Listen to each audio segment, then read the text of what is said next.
Welcome back, sir. We've talked about a broad cross-section of issues. Mm-hmm. You spent considerable time in the Middle East recently. Right. Met with many foreign leaders. Right. Developed a comprehensive personal and world view on that whole issue. On Memorial Day at the Tomb of the Unknown Soldier, President Obama made the comment, for the first time in 14 years, we don't have combat troops or combat going on anywhere in the world. And we talked about that over the break, you and I, and you said, well, you think we really are in some combat. Could you explain that to the listeners? I think, first of all, where the problem with the debate that's going on now in the Middle East is we're not necessarily debating the right thing. We must have a robust debate about what is our vision for what the Middle East is going to look like after all this mess gets cleaned up. I think we need to, and the president needs to give a clear message on where are we. Are we talking about a Middle East where the Sunnis countries become more secular, that they deal more in 21st century attitudes, that they reach out to women, and they have a more robust education system? I think those are the kinds of things Americans need to key in on. I mean, if we do have a presence in Iraq. We have 3,000 Americans there. They're primarily engaged in intelligence and in some training function. But in Afghanistan, we still have 13,000 people and Nebraskans. Yeah. And so I think Americans need to fully understand. The one thing that Roosevelt did clearly at the beginning of World War II in our involvement was to stake out, not that we're on the verge of another world war, but at least leadership is about staking out a vision to where we need to be, where we are now, and where we need to be in the future. That's what's lacking, I think.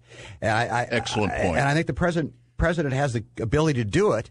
So it's not just where does the red line get drawn in Syria, or should we embed more troops or any troops at all with the Iraqis?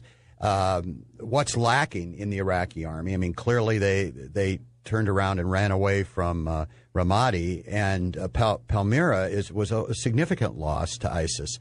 So the American people need to understand what our vision is and what our role and what our interest is in the Middle East. But that's one of the problems, isn't it? This administration has no vision, and it has no policy. I think that is the role of the president. I think the role... Are there any Churchills out there, Congressman, on the horizon? I think, and actually Churchill is probably even a better example. When he was faced with the destruction of his country as he knew it, he was able to somehow rally the British people around a vision for defeating Nazi Germany.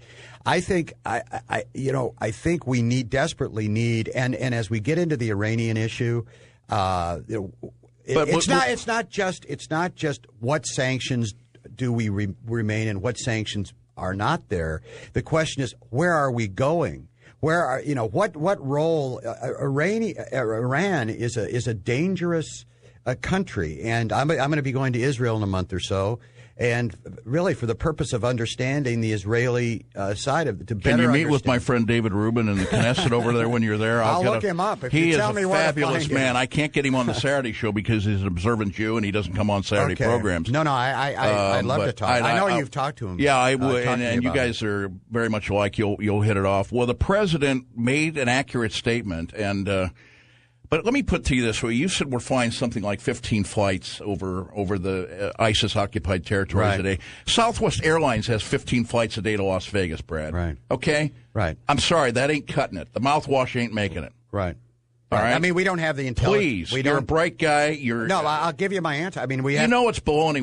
We've got some spotters on the ground, but we are not stopping this threat. We don't really have spotters on the ground. Oh, we don't. To the extent. So they're lying to us about that too. Well, we don't have a significant enough Josh presence. Earnest, who is the most inappropriately named press secretary in history, Josh Dishonest would be. He's got a tough job. He says Ramadi was a minor setback. Well, when I was there, we were going to be going into Mosul in June. It's now June.